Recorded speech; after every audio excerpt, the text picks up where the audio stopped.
Hi, and thanks for your interest in nutrition and conditioning. As you can see, I think that it's a really important part of wrestling, and it's made a major difference in my success as an athlete and now as a coach. One of the most important things about conditioning is having a basic understanding of the energy systems that you use in a wrestling match. There's 3 energy systems. 2 of them are anaerobic energy systems, which means that they're used without oxygen. And another one is an aerobic energy system, which means that it uses oxygen when you do your exercise. I'll talk about the first 2. The ATP-PC system is also called the phosphagen system. That's the system that you use when you first start out in a sprint or in highly intense exercise. It doesn't necessarily mean that you don't have oxygen coming into your body, but what it means is that the energy is being produced so fast that oxygen isn't used to make the energy. So if I'm starting in a wrestling match and I take off the bottom, or if I start moving really quickly, I'm going to be using the ATP-PC system, or that phosphagen system, to make that energy. The second energy system, that's an anaerobic one, is the lactic acid system. This is also called the glycolytic system. This is another system which you're still breathing when you're making this kind of energy, but the reality is the energy is being produced so fast that the oxygen that you're taking in isn't meeting the demands that you have. And so what happens is it produces that lactic acid, which is that familiar and unpleasant feeling that we have in our forearms and our legs and our muscles when we're sprinting and working really hard. This can be an enemy to wrestlers who aren't properly trained. The main thing about the lactic acid system is that as that lactic acid builds up, it can potentially inhibit or stop your muscles from contracting.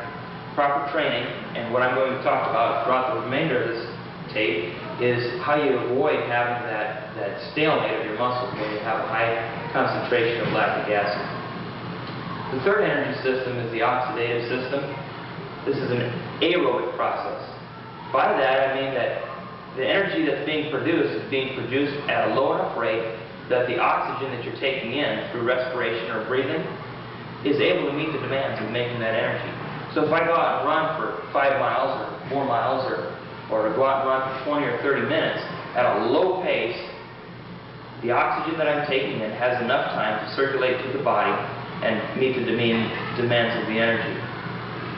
Now, in training for wrestling, it's important to remember that the 2 anaerobic processes are the most important. Some people tell me that 80% of the energy that's used in a wrestling match comes from anaerobic processes like the ATP-PC system or the lactic acid system. And that's why that I believe that the majority of a wrestler's training should involve training the anaerobic system. The best way to do this is by interval training. An interval is where you go out and you sprint real hard or exercise at a high intensity, and you follow that up with some really low intense or even some rest periods which allow your body to recover slightly. The idea behind this is that when you first start the exercise and you exercise really intensely, the ATP-PC system starts to kick in, which trains your body to be explosive and to be quick.